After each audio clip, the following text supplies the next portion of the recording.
लोकसभा में 3 नए criminal bill बुधवार को पास हो गए। नए क्रिमिनल बिलों को अब राज्यसभा में रखा जाएगा।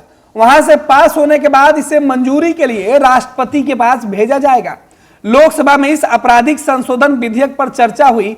गृह मंत्री अमित शाह के जवाब के दौरान विपक्ष ने कुल 97 सांसद अनुपस्थित रहे, इन्हें निलंबित कर दिया गया। लोकसभा में भारतीय नागरिक सुरक्षा संहिता 2023 और भारतीय साक्ष्य विधेयक 2023 पारित हुआ। लोकसभा में 3 नए क्रिमिनल बिल पर जवाब देते हुए गृह मंत्री अमित शाह ने कहा कि अंग्रेजों के समय का राजद्रोह का कानून खत्म कर दिया गया है। नाबालिग से रेप और मॉब लिंचिंग जैसे क्राइम में फांसी की सजा दी जाएगी। अमित शाह ने कहा कि मैंने राजद्रोह की जगह अब देशद्रोह कर दिया है, क्योंकि अब देश आजाद हो चुका है। लोकतांत्रिक देश में सरकार की आलोचना कोई भी कर सकता है। यदि कोई देश की सुरक्षा, संपत्ति को नुकसान पहुंचाने का काम करेगा तो उसके खिलाफ कार्रवाई होगी। इसके साथ यदि कोई सशस्त्र विरोध करता है, बम धमाके करता है, तो उसके खिलाफ कार्रवाई होगी। उसे आजाद रहने का हक नहीं है, उसे जेल जाना ही पड़ेगा। इसके साथ ही अमित शाह ने कहा कि आईपीसी को जो 1860 में बना था, इसका उद्देश्य न्याय देना नहीं बल्कि दंड देना ही था।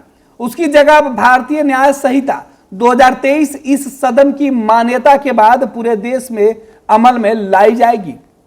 अब सीआरपीसी की जगह भारतीय नागरिक सुरक्षा संहिता 2023 इस सदन के अनुमोदन के बाद अमल में आएगी। भारतीय साक्ष्य विधेयक 2023 अमल में लाया जाएगा। अमित शाह ने कहा कि आतंकवाद की व्याख्या अब तक किसी भी कानून में नहीं की गई थी। इसके साथ ही मॉब लिंचिंग घृणित अपराध है। इस कानून में मॉब लिंचिंग अपराध के लिए फांसी की सजा का प्रावधान है। इसके अलावा पहले रेप की जो धाराएं थी 375, 376, अब अपराध की बात शुरू होती है, उसमें धारा 63 और 69 में रेप को रखा गया है। गैंग रेप को आगे भी रखा जाएगा। बच्चों के खिलाफ अपराध को भी आगे लाया गया है। 302 के मामले को अब 101 कर दिया गया है, यानी जहां धारा 302 लगती थी अब वहां धारा 101 लगेगी। 18 साल से कम उम्र के बच्चों से रेप में आजीवन कारावास और मौत की सजा का प्रावधान है। गैंगरेप के दोषी को 20 साल तक की सजा या फिर जिंदा रहने तक जेल में ही सजा दी जाएगी। वहीं इस बिल में पुलिस के लिए खास दिशा निर्देश है। इसके मुताबिक घटना के बाद 3 दिनों के अंदर एफआईआर दर्ज करनी होगी। 14 दिनों के अंदर प्रारंभिक जांच हो जानी चाहिए।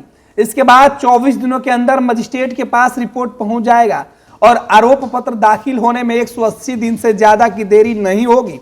अगर जांच लंबित होगा तो कोर्ट से विशेष अनुमति लेनी होगी। इधर अमित शाह ने यह भी बताया कि नए कानून में चार्जशीट दाखिल किए जाने के लिए सख्त निर्देश है। पुलिस को निर्धारित समय के अंतर्गत इस प्रक्रिया को पूरा करना होगा। अगर दोबारा जांच की जरूरत होती है तो कोर्ट से अनुमति लेनी होगी। उन्होंने कहा कि पुराने नियम में 60 से लेकर 90 दिन के अंदर चार्जशीट दाखिल करनी थी, लेकिन री इन्वेस्टिगेशन के लिए काफी देरी हो जाती थी। साथ ही साथ इन 3 बड़े बदलावों में क्या कुछ खास है। एक, कई धाराएं और प्रावधान बदल जाएंगे।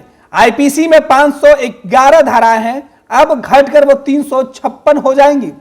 जहां 175 नई धाराएं बदलेंगी, वहीं 8 नए जोड़ी जाएंगी, 22 धाराएं खत्म होगी। 2, सीआरपीसी में 533 धाराएं बचेंगी, 160 धाराएं बदलेंगी, 9 जुड़ेंगी और 9 खत्म होगी। पूछताछ से ट्रायल तक वीडियो कॉन्फ्रेंसिंग से करने का प्रावधान होगा, पहले जो नहीं था। सबसे बड़ा बदलाव यह होगा कि अब ट्रायल कोर्ट को हर फैसला अधिकतम 3 साल में देना होगा, जबकि देश में 5 करोड़ केस पेंडिंग है। इनमें से 4.44 करोड़ केस ट्रायल कोर्ट में ही है। पैनोरमा ग्रुप, जो सोचता है वो करता है। ये लो मुंह मीठा करो, आज मैंने अपना जॉब छोड़ दिया। अब हम पूर्णिया वापस जाएंगे। जॉब छोड़ दिया है? मतलब ये घर कैसे चलेगा? हम करेंगे क्या? और माँ बाबूजी क्या बोलेंगे? इसलिए मैं एक और मिठाई का डब्बा लाया। अपने बिजनेस के लिए लोन अप्रूव हो गया। अरे लोन अप्रूव हो गया वो तो ठीक है, लेकिन पूर्णिया में हम रहेंगे कहाँ? अपना घर भी तो नहीं है वहां। इसलिए तो एक और मिठाई का डब्बा अलग से लाया हूं। हमने पूर्णिया में घर ले लिया है, पूर्णिया के ई होम्स पैनोरमा में। पूर्णिया में पैनोरमा ग्रुप लेकर आए हैं ई होम्स पैनोरमा। बड़ा घर, आलीशान जिंदगी और अत्याधुनिक सुविधाओं के संग। अरे अब क्यों मुंह मीठा करवा रही हो? क्योंकि हम घर वापसी जो कर रहे हैं। घर वापसी की खुशी पूर्णिया में ई होम्स पैनोरामा के संग। ई Homes Panorama, luxurious lifestyle redefined.